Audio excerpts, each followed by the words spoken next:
Hello. Hey. Good evening. Good evening and welcome to the show. Please, no flash photography or pets. Pets? Why would I bring my pets? How you doing, Max? I'm okay.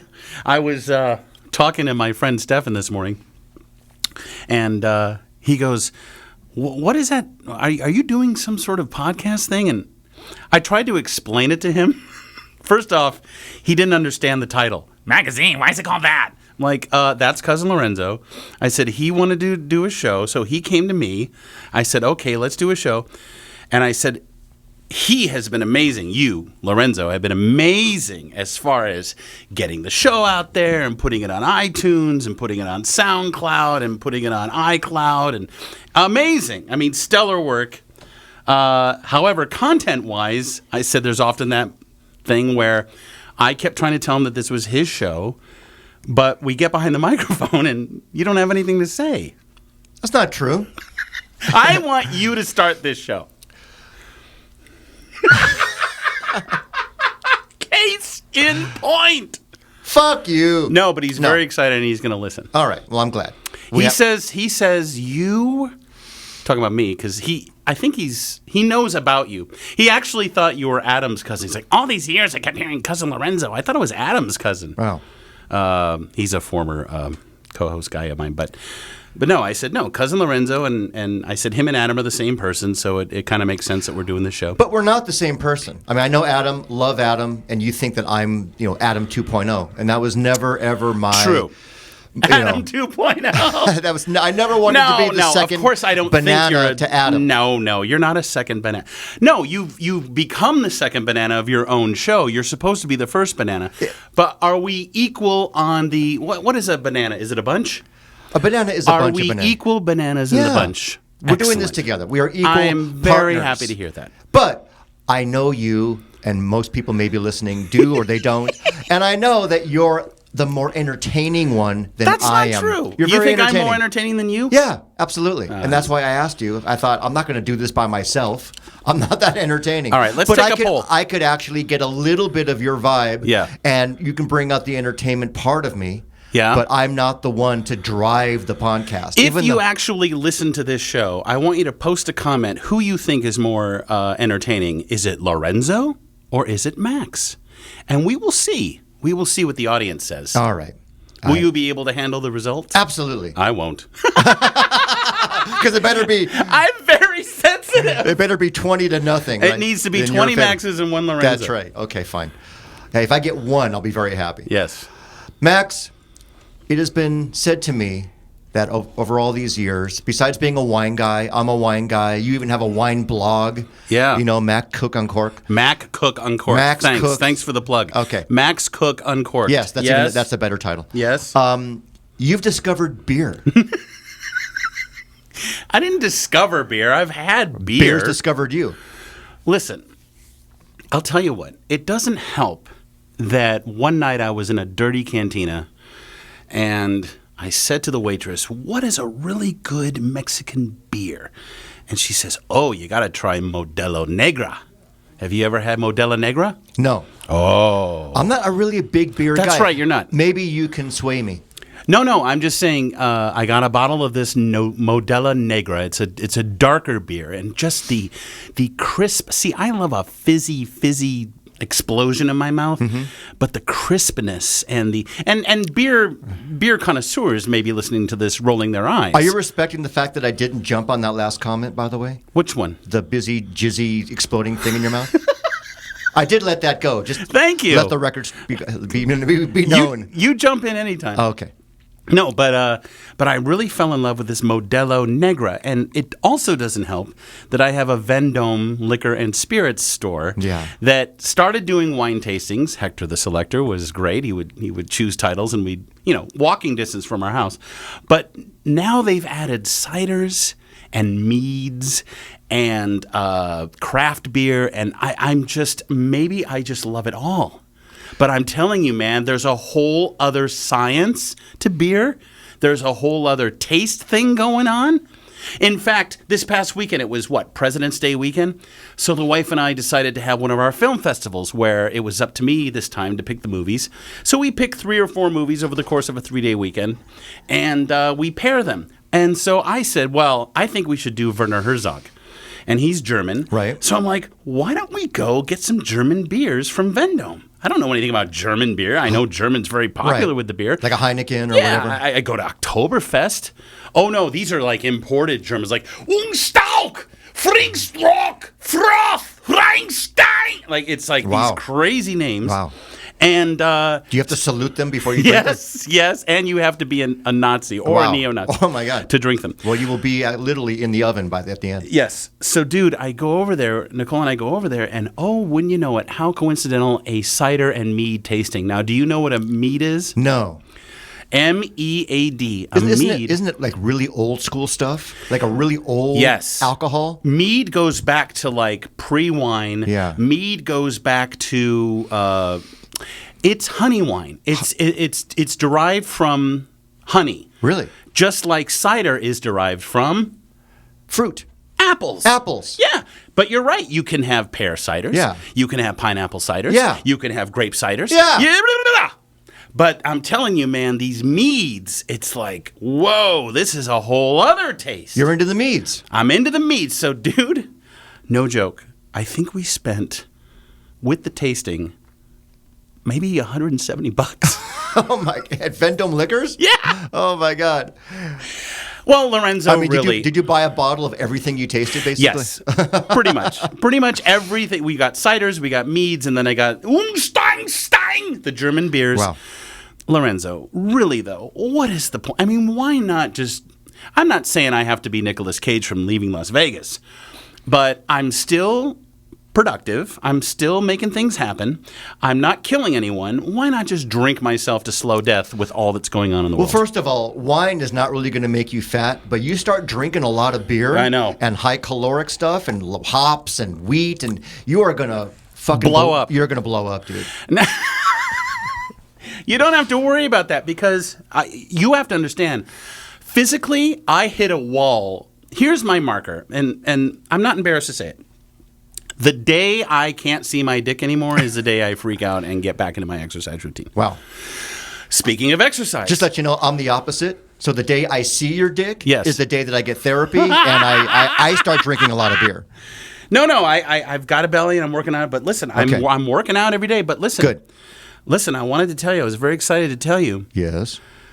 As it is, I'm sore anyway all the time. I had to move an entire storage unit by myself because my wife was working, but we got essentially evicted from our old storage unit because they were tearing it down to build a new, building. Condos or something. Yeah. So very polite of them to say, get out, you've got 3 weeks.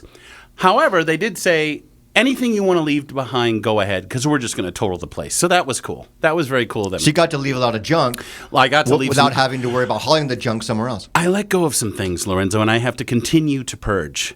One of the things was a box of my REM cassettes. Oh. All my REMs, all of them. They're all coming back, Even cassettes are coming back. Why? Because people want the analog, old school stuff. It's really cool and hip.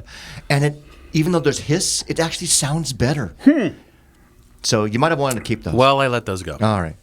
It's okay. I mean, I can still go get them because I have about 2 weeks until they finally destroy the place. But if I get, I might have a panic. But I gotta I'm a hoarder sometimes. My wife feels like that anyway. Even though I'm a clean hoarder, I do hold on to things that I don't need anymore. I don't need REM cassettes. Anyway, so as it is, I've been very, very sore. However, that's not going to stop me. Last Saturday, I know you do Pilates, and I was laughing driving down here. I wonder how Lorenzo pronounces Pilates. And I bet you pronounce it Pilates. No, I'm not from Kabul. I don't say Pilates. Pilates. Pilates. Pilates. Pilates. Pilates, exactly. That's what it is. Pilates. Pilates. Lorenzo. Yes. I went to a Pilates class on Saturday. Mm-hmm. I'm the only dude in the class, as you know. Yeah. I had a Pilates accident. It was bad. What happened? Yeah. So... Did the machine fall on you or something? I got on the reformer, but you know how you can modify you can do a million exercises on a reformer, but they also have it's like a box. It has handles, and you Right. put it on top of the reformer. Yes. So I was on the box, and the idea was I was to lie with my butt in the middle of the box, so I'm on top of this thing, lying back, facing the ceiling, lying like you would lie in bed, and my feet were resting on top of the foot bar. Yes. And the idea is you're supposed to essentially do, while you're lying down sit-ups. Okay. With your feet atop the foot bar, not underneath the foot. So there's no support. It's a lot of pressure on your back. Tons of pressure on the back, tons of pressure on the core, and that's what we were focusing on. However, with my weight distribution and my klutziness, I distributed my weight unevenly. And instead of what I was supposed to be doing was putting a lot of the weight in my legs and in my lower core, Right. I put it all on the upper half. Oh, God. I flipped over backwards in ways that I've never fallen You before. flipped off the box. I flipped off the box. I fell backwards. That is hard to do. I took the worst tumble and I landed in the scorpion position. Oh, my God. I went, "Ah!" I saw my life flash before my eyes. Came crashing down between the two tracks of the reformer. Thought I had broken my neck. I was so injured and so freaked out, I fell off the fucking thing, but I flipped off over it. Right. I wish you could have seen it. So did you actually bend back to take a rep of a sit-up? And then when you bent back... I bent forward to do it, You and bent instead, forward. I toppled backwards. You toppled backwards. I'm trying to visualize that. I'm lying down on the reformer. Right. The foot bar is at my feet. Yeah. I'm lying down, but I'm top of the box. Yeah, but you're going towards your feet. Right. So instead of, I just did it just now in the chair. I'm supposed to lift up towards my feet, but as I lifted up, instead of weighing down my legs with my natural muscle structure and my lower core, I flipped back. My legs went up in the air. Yeah. And they went behind my head. Did the entire class stop? Everything stopped. I fell back with such a thunderous crash, and the teacher went, "Whoa!" And she runs over to me. She's great. And she was very worried about me. I said, I'm okay. I'm okay. I could tell I rent something in my back immediately. Of course. Something happened. My wife, of course, she's on the reformer next to me. She's like, "Are you all right?" Like, she could have cared fucking less. Thanks, honey. Don't Thanks. get up or anything. Yeah, can we continue the class now? Oh, yeah. So instead of being a pussy, I stood up, I shook it off, I got back on the reformer. Wow. No whimpering, no whining, and most important, no quitting. Wow. And I finished out the class. Thank you. You're tough. That way- You're a tough guy. But as I was walking out of there, I couldn't walk. So I have been wrenched with pain since. And you're in pain right now. Oh, yeah. Oh, fuck. I was on painkillers most of the weekend, but you can't get too crazy with those. No. So, plus I want to enjoy my ciders and my meads and my Ungstein. So it's been a very, very rough weekend. Wow. Dude. There is a word that you can say in any workout, and it's no. Mm-hmm. You can actually say, "No, I don't want to do that." And it's so weird though in a class situation, especially there's a little bit of pressure because everyone else is doing it, and you want to say, especially when it's "I chicks. can't do that." Yeah. It's like But a bunch of chicks are doing it. And I'm not saying I want to be better than a chick at all, because women are superior no matter what. However, I want to keep up with the girls. And they were all saying that is an excruciatingly tough exercise. Yeah. I just think my general lack of coordination and loss of balance, and hope, really, is what took me down. Well, also, you don't want to become physically like a Humpty Dumpty kind of guy, where Right. you've got this big, huge middle, skinny legs, and all your weight and all your center of gravity is in your torso. Yeah. And then you're going to be like a weeble, You will wobble and you will fall down. Right. So just cool it on And the now beer. you're really dude. making me self-conscious. Well, 'cause- just cool it on the beer. yeah, okay, but what does that have to do with me falling out of the fucking reformer? I'm looking at the future. Look at a future Max Koch that is so into beer and meads. I'm not that into beer. All right. Well, you just said I just like you them. discovered it and it's changed your life. No, I didn't say it changed my life. I said it's another joy that I wasn't respectful of. There's another layer now to join us in your life. Yeah, You've got but choices now. Yeah. Like instead of my instinct, like I'm going to go see my friend tomorrow night and she's slow cooking, and I actually texted, do you want me to bring Modelo? Instead of, do you want me to bring wine? Yeah, there's choices now. Now you're going to do beer tastings as opposed to wine tastings. Maybe mead tastings. No. I would never not wine taste. You might start reading Margaret Mead now. I don't know. Margaret Mead. No, that's not going to happen. I'm telling you. When I can look down and only see gut and not see the tip of my joint, my little Johnny down, my big Johnny. Well, he's kind of middle. Does your dick get smaller as you get older? Why am I suddenly turning into Jiminy Glick? Does your dick get smaller as you get older?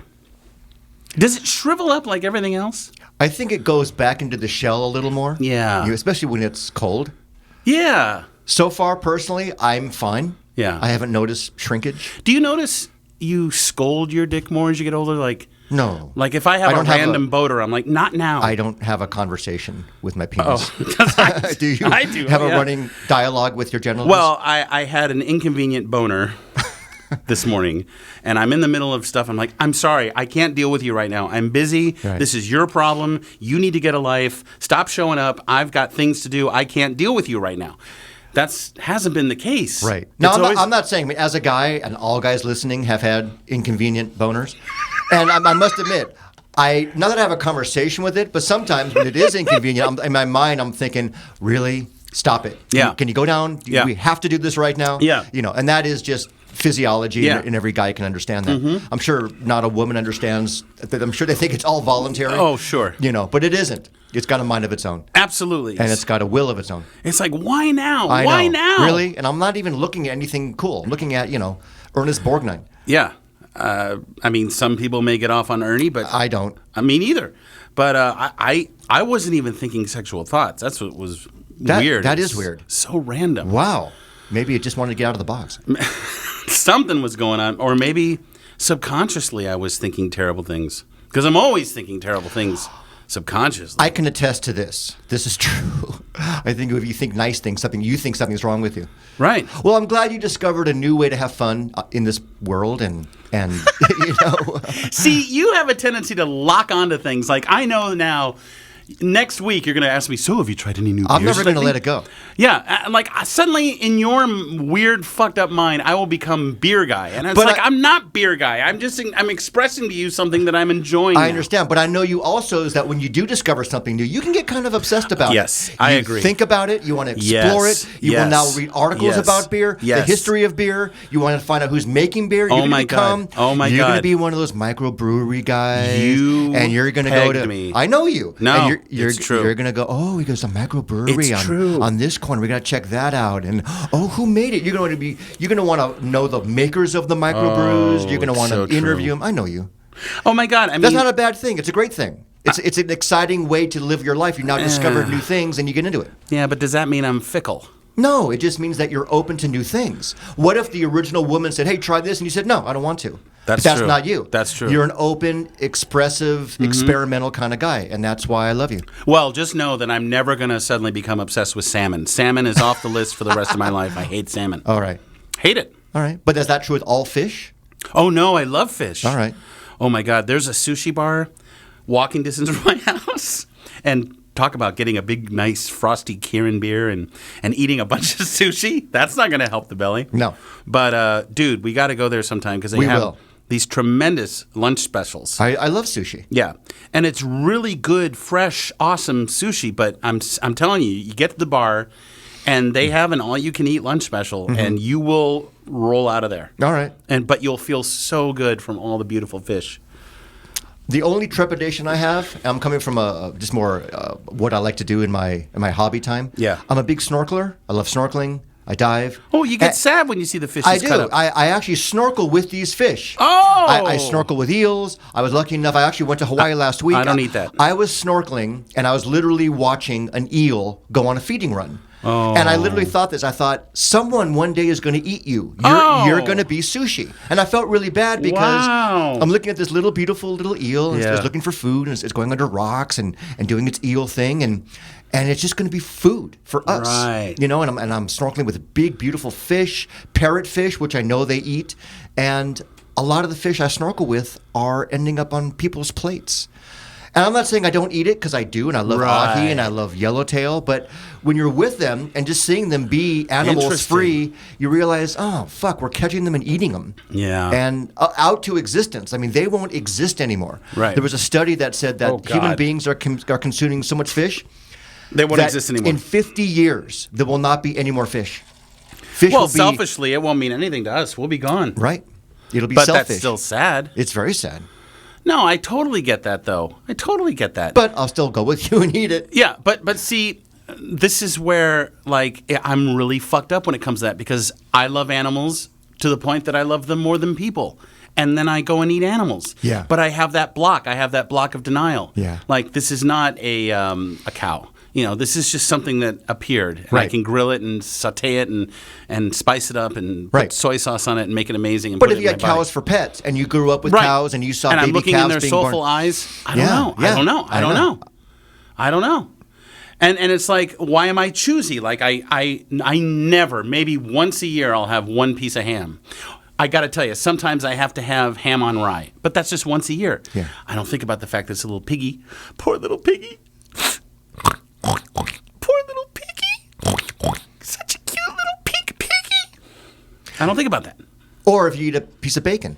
You have I got turkey bacon. You have turkey bacon or real bacon. Cured bacon, yeah. And you eat it. Do you think of the pig that it came from? No. All right. It's the block. Yeah. It's just so good. It is good. It's not right. You know. I mean, Yeah, we're draining our sources, our natural food sources. We're eating all the fish. We're eating all the cows. We're eating all the birds. well, they're gonna have to import all We're this to eating all the Mars. chickens. Well, we're living on Mars pretty in the future. So why hasn't there been a synthetic replacement that's good for you? Why haven't they created that? 'Cause it's Tofu synthetic. Didn't cut it. no, well, it's good for you. It's great stuff, but it didn't You catch like on. tofu? I do actually. All right. I like tempeh and tofu. How tohu? No, tempeh and tofu. I love tempeh and tohu. So you had a good trip to Hawaii. I did. Some 'Cause family. You have no responsibilities like I do.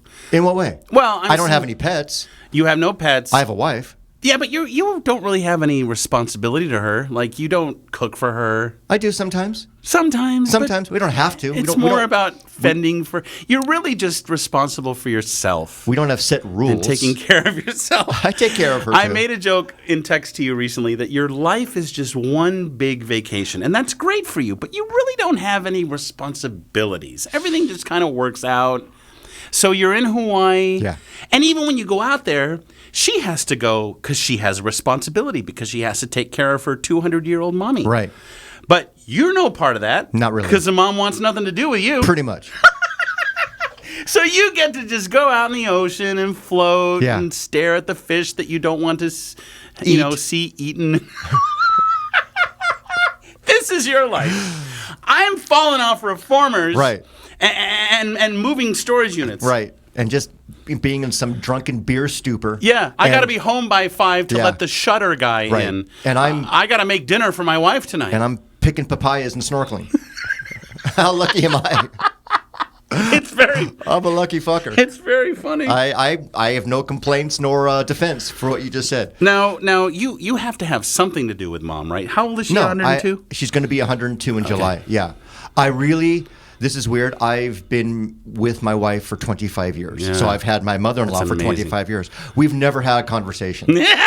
Ever. It's hello and goodbye. Wow. And I say it in Japanese and she just laughs at me. And Yeah. and that's it. Yeah. And not just when you greet her, do you hug her? No, there's no hugging. I now have graduated to shaking her hand. Oh, wow. I shake her hand and I say hello, and she laughs. Is that a Japanese thing or? Yeah, she's like not a proper. very proper. She's Whoa, not dude. I mean, she's from Japan.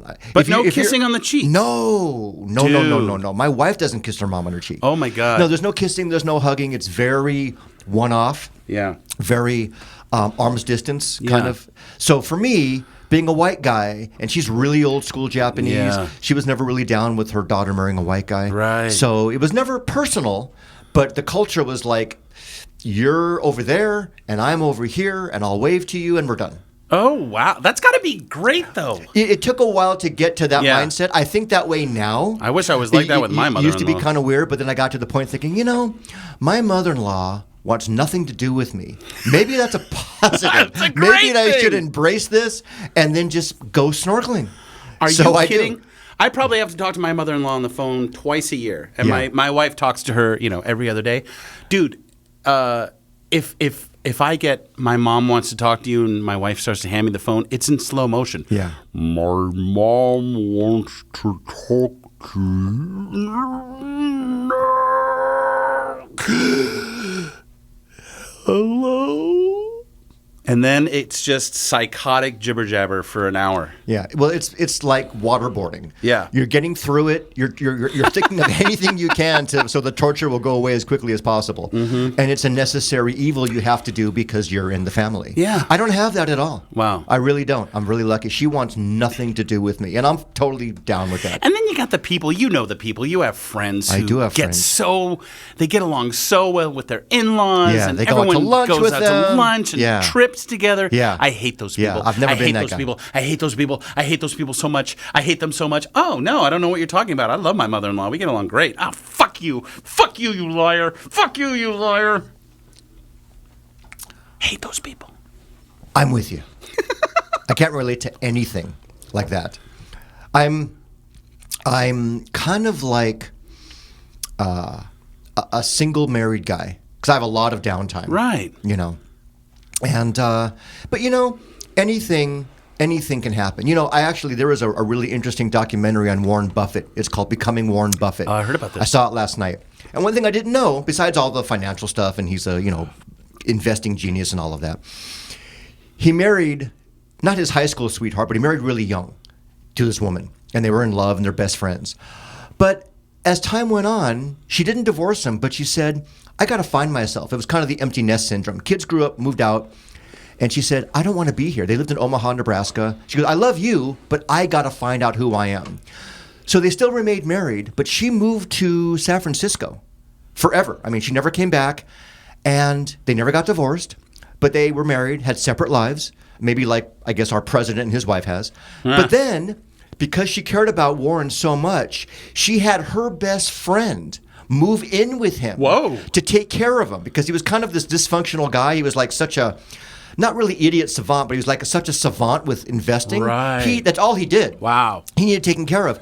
So even though it was kind of a menage a trois, even though the wife loved him, she's off to San Francisco, has her best friend move in with them. Whoa. So, anything can work. And of course, they ended up hooking up and they're having sex or whatever. Oh. Yeah. Is the best friend hot? Well, I guess Not really, but they all three of them loved each other Wow. enough that they were all giving towards each other. Wow. The wife ends up getting cancer, even though Warren Buffett is older. Yeah. Dies before Warren Buffett. Right. And then Warren Buffett marries the friend. Right. So my point is, anything is possible. Anything. You could be married, but still have your own private life. You do your own thing. Maybe even a third person comes in. But if you're all in agreement, anything is doable as long as no one gets hurt. Yeah. So it goes to show even, these famous people don't have, very traditional lives. It's funny. I used to want like a second wife. Did you really? There are things that my wife, if she's too tired or too this or too busy, and Or doesn't want to. It's like, all right, well, she wants to. I'll do it with her. Right.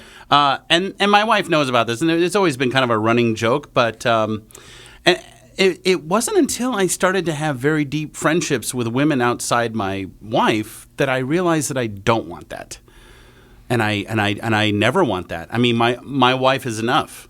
As much as I love these other women and talking to them and everything else, because God love them. I mean, they're a lot of work. Yeah. And I'm always the one taking care of them. Right. See, the situation you're talking about with Buffett, boy, he really scored. I mean, yes, he to did. have someone take care of him. Right. And have his wife be so open that she's like, yeah, you know what? Even though you're my best friend, he's my husband, you go live with him. Well, I guess it helps to be that kind of savant and to know how to make that kind of money, because that must really, that's how it happens. Yes, of course. I'm not rich. No. You know what I mean? Yeah. Maybe if I was rich and had all the money, maybe so. Maybe I could have that. Your wife would say, you know what, Julie, you go take care of Max. Yeah. Julie's going to take care of me? Yeah. She's going to bring me beer Yeah, and she meads is. and Right. ciders and rub my feet and rub my neck. Julie, can you scratch my back right there? Oh, left shoulder blade. Oh, harder. Stop. Oh, thank you, Julie. Do you have Julie's number? I don't know, but those nails are not acrylic, That dude. sounds fantastic. They are real nails. I might want to call June. Hey, one more thing. Speaking of documentaries, boy, I really hope that you and I can get together outside of this fucking show because We will. I have some special documentaries for you. And I know I've already seen them. Doesn't matter. It'll be a whole new experience watching them with you. I think you told me you saw the Meatloaf one? Yeah. Oh, my God, dude. Fantastic. There's this hour-long Meatloaf documentary on Showtime. If you have Showtime, kids, you got to check this thing out. It's about Meat and his life, and they tell it in the fastest hour I've ever seen. It's the rise and fall and rise again of Meat. And I'm not a Meatloaf guy, but I loved him on The Celebrity Apprentice. But it's really, really interesting. And the other one is a documentary about the Stooges, the iconic punk rock band. I got to see that one. Featuring Iggy Pop. And boy, you got to see Iggy. Iggy's an animal. He is an animal. He's a legend. He's a legend, and when he talks, he kind of talks like this. You have to understand that I don't want to be labeled punk rock because I'm not just a punk rocker. Okay, take it easy, Iggy. Iggy grew up in a trailer park, and he had the most supportive parents, but then he fell into all kinds of disarray psychologically and drugs. And dude, when you come over, we're going to get lit, and we're going to watch this thing, and you're going to love it. It sounds great. And it's on iTunes, by the way, this Stooges doc. It's called Gimme Danger. Okay. Gimme title. danger, little stranger, but I healed everywhere.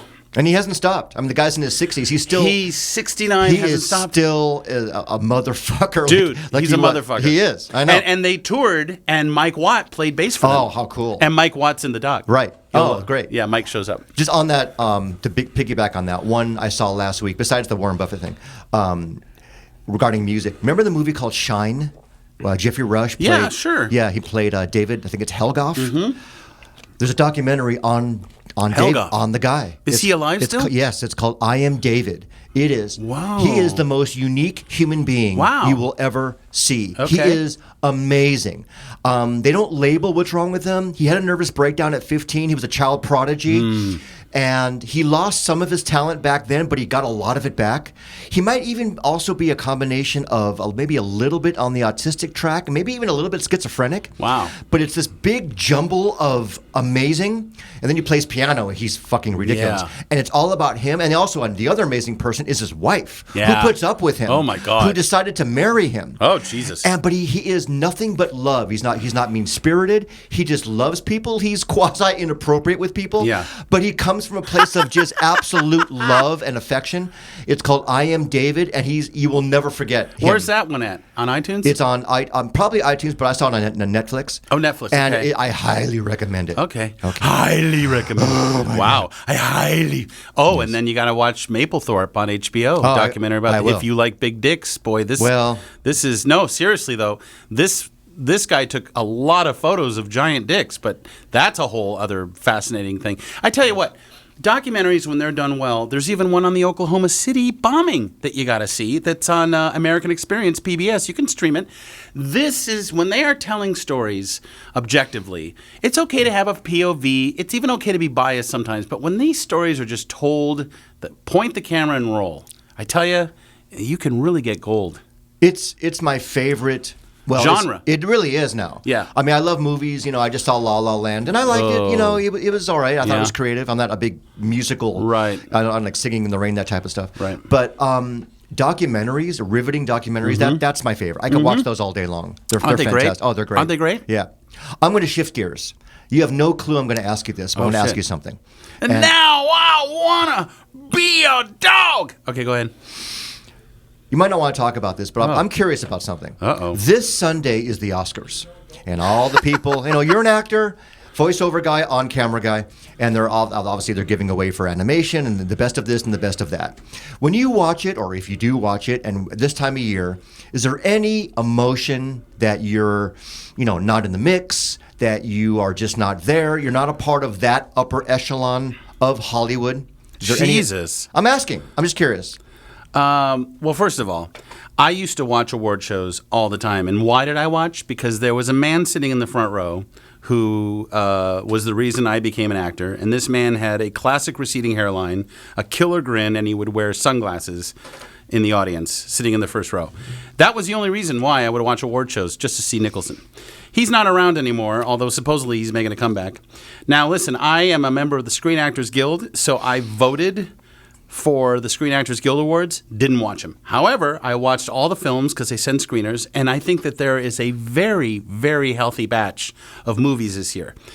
So for the first time in a couple years, because I got so burned by what you're talking about, I cannot watch this anymore. I can't watch red carpets. I can't watch self-congratulatory actor fucks. I can't watch everyone stroking each other off. I can't watch this level of success that I'm no part of. I think I've reached a plateau of indifference about it because, you know what? I mean, I'm doing the best I can. I could probably be doing a lot better. I'm really bad at playing the game. But yeah, absolutely. Absolutely. I'm not a part of any of this. And, just to be like, just to think back to my mother, I think we mentioned this on the show that she was on, or maybe not, when she had a very profound dream that at 32 I would win an Oscar. I thought that was going to happen. I was fucking cocky in my 20s as far as my acting. Everyone was telling me I'm the most talented person alive. People still today tell me I'm the most talented person alive. Doesn't mean shit. But no, I'm going to watch as just an audience participant a blown out, failed, middle-aged, beer-guzzling loser. Okay. Are you going to watch? I think my work here is done. No, I'm not really I don't even like awards because I'm number one. I'm not an actor. I'm not saying I don't care about movies. I love movies, but award shows are stupid. I think most award shows are just popularity contests. Of course, like the Grammys. I think the Grammys should be called the sales awards. And and whatever record sells the most wins the Grammy. If you had an amazing record that sold 5 copies, it would never ever win. Yeah. So it isn't about quality. Is my answer predictable? No. Well, yes and no. Yeah. I didn't really know how you felt. Yeah. To be honest with you, that's why I asked you. No, but do you see me as someone who should be a lot further along than I am? I do, but yes. I don't see it as your fault. Okay. I see it as a lot of talented people, whether it could be an actor or even a band, who are better than most people that get signed. Yeah. Let's just take bands, because that's my world. Mm-hmm. Why does band A become famous and band B doesn't do its shit? Well, band B might be they write better songs, they're prettier, whatever, but band A got the breaks. I don't have the answer. But is it band B's fault? No. The planets aligned for people or bands and didn't for others. It isn't a judgment of quality of talent. Yeah. It is just because someone knew somebody, right place, right time. Maybe for you, it's not a talent issue. I can tell everybody listening, you are fucking talented. Right. Maybe you were just not in the right place at the right time. Yeah. You didn't have lunch with the right person. You didn't sleep with the right person. Yeah. It just wasn't. And I'm going to put a caveat, and I mean this sincerely, yet. Right. Yet. It isn't over. Right. It is absolutely not over. It's funny. For you. I got an email from... I don't care how much beer you drink. From my agents, thank you. Someone over at a particularly popular, a very popular televised talent show saw my YouTube channel, found my agent's number, reached out to them and says, hey, we have 1 week left of casting. Do you think Max would like to go out for this show? Now you're smiling. I am smiling. I absolutely politely declined. Why? Because I'm not interested. What am I going to do? Am I going to go stand before Simon Cowell and go, oh, how the fuck are you? In a theater full of 30,000 people? Yeah. It's just not, and we're not talking about American Idol. It's just, because that show doesn't exist anymore. It just is not something I want to do. It's not who I am. All right. It's not what I'm about. It's not a way I would go. And it's so funny. Your reaction's different because I tell people and they're like, oh, I can't see you doing that. Plus, I'm traumatized last year for when, the Dana Carvey impersonation competition show came after me. And I didn't get on even though they came after me and I went in, they put me on a soft hold and everything else. That was my experience with reality talent shows. I'm good. It's just not what I would do. I'm not saying I'm better than that at all. But, there's people I know who have gone on those shows and they've done very well. But there are also people whose parents have been in the business for years. I mean, seriously, you would be amazed at the amount of nepotism. I am personally I'm surrounded by. not amazed at that. Yeah. That's been going on since the beginning. Yeah, I'm personally surrounded by. But no, that's just not the forum for me. Honestly, I can't even imagine. I don't think my nerves could hack it.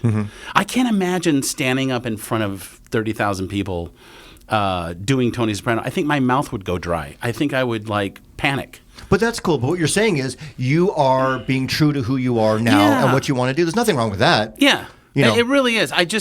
Maybe if I was in my 20s and I had more of a cocksure arrogance and a confidence that I would kill and I want to win. But I've never been that guy that's like that. Well, you have to be true as any artist, I think. Yeah. To be true to who you are, whether you're an artist or a band. I mean, if you're a band and someone, you're a rock band and someone says, "Oh, well, you need to become, heavy metal or ska or something that you're not," and you go, "Oh, okay," just because someone tells you to. Yeah. That's ridiculous. Yeah. You should never do that. Yeah. You have to be true to what you do. Yeah. And have life catch up to what you do, and not just jump on a bandwagon, because that bandwagon can change tomorrow. Yeah. Yeah, it's so funny, what I'm really feeling a reward, how do I react to this nightmare that is going on in America right now? Well, I can't exactly post links on Facebook bashing Donald Trump, because everyone's doing that. What am I going to really do? So you know what I did? I started a second Instagram account called An Immigrant a Day. Wow. Now, I want to show you That's a great idea. While you're sitting here. And what I do is I draw an immigrant a day. Every day, I find an immigrant. Is this people you're seeing on the street? No, it's mostly stuff I just look for online. But I'm going to hand my phone over to you because I've opened it up so you can see for yourself. Oh, the signal's not very good in here, is it? No, it's not. Oh, that figures. By the way, since you're doing that, I want to say we are now recording from my brand new studio. I was kicked out of my other studio. And by the grace of God and the people that run this place, and thank you very much for that, they treated me very, very well. I have a new space. I have new digs. It's a little smaller, a little more cozy, but we are in Lorenzo's brand new studio. I personally like it better than the old one. Well, so scroll down. I'm scrolling down. This is Immigrant a Day. Wow. So you're just drawing these people from all over the world. And then underneath, there's a description of them. Indian-born Pramila Jayapal is a Washington state senator. Oh, so these could be people in Congress or anybody. It's all walks of life. All walks of life. Just going to show that what makes up our world. Yeah. Yeah. But they're all immigrants living in the U.S. Right. That's the premise. Right. And my point is, which is what America should remain a melting pot. Right. Stop with the bans, stop with the walls, stop with the nonsense. We don't want these people to be shunned or turned away or whatever. I don't care what card they're holding. You go up to Oxnard and you look at all those amazing strawberry pickers. A bunch of white people don't want to do that job. Well, also, I mean, this is nothing that's no new revelation, but the country started by people fleeing another country. We're nothing but a country of immigrants. Before we even were a country, we came from everywhere else. Nobody is America didn't start with an American. It's completely ridiculous. This is another show. I don't want to start. No, let's do it. Let's wrap it up. Okay, but I'm just saying that you're right, and we'll see how it goes. And all I can say is, 4 years from now, everybody better fucking vote, because that's all you can really do. You can yell and scream and make a sign and protest. He's not going to get out unless we vote him out. Right. So 4 years from now, unless he gets impeached, and it'll be quicker. Can I vote now? Can I just? I don't care about debates, and I don't care about can I just vote today? A lot of my lefty friends are kind of getting tired. I just want to vote now. They're getting tired. I don't think they can really keep going with this.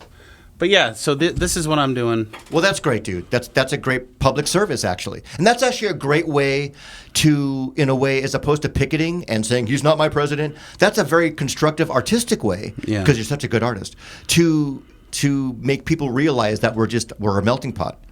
And we should continue to be. We are a melting pot. Okay, one last final. Wow. I need an update. We're wrapping it up. Yes. This has been really fun.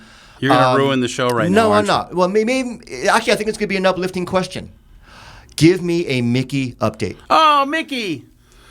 Mickey the Pug has cancer still, but he's doing great on Is the he? steroid, and he's full of life. The steroid has made him a little more of a barker, which has been a bit of an issue. He definitely is much more vocal about what he wants. Has it increased his testosterone? A little bit. He's huffing and puffing a lot more, but no, he's all roided out now. He's roided out. He's got roid rage, and he's hilarious. But we just did a blood test to see how the roids were handling, how he was handling the medication, and everything looks okay for now. And so it's borrowed time, but it's been bliss. That's great. So he's having a good. He's having a chunk blast. of time. He's having a blast. However long it lasts, he's having a blast. He's barking. He's not in pain. He's. I'm telling you, man, the goal was I got him the dog carriage and I roll him around in it twice a day, but he likes getting out of it now. Does he? He's almost back to like walking, preferring to walk. Wow. Instead of being rolled around. Well, is he experiencing inconvenient boners? He does get little pink Well, that's pop-ups. great. As a fellow man, I think we should all end our life, as ever long it lasts, with Yes. nothing but inconvenient boners. Hey, man, the fact that there's still blood flow down there That's is fantastic. hopeful for me. Yes, me too. Thank you. This is episode 8. This is number 8. Can you believe it? We're 8 and counting. Any final thoughts, Max? Final thoughts. Listen to you. Yeah, listen to me. Drink many ciders and meads and beer and never forget the wine. And Okay. watch all these amazing docs we're talking about. Because really, this is how we're going to distract ourselves from the pain of all that's going on. You just got to keep drinking and keep watching amazing documentaries. And keep creating art. Yes. As much as you can. And we're going to end on this note. Next time, I am working on a very special guest. It's time for a guest. I'm working on one. I think I have a commitment from her. Whoa. And I mean her. She's a great person, beautiful person. Not going to say who she is. Okay. And we're going to pick her brain, and we're going to rip her apart, and we're going to have a lot of fun with her. And I'm working on that. So maybe for episode 9, we'll have a very, very special guest. Does she wear thongs or briefs? That should be one of the questions. Thanks for listening, everybody. Want to say goodbye, Max? Bye. He's looking at his fucking phone. Get off your fucking phone. I'm looking at my immigrants. All right. That's a nice pile of immigrants. Yeah, look. All right. All right. Goodbye, everybody. Take care.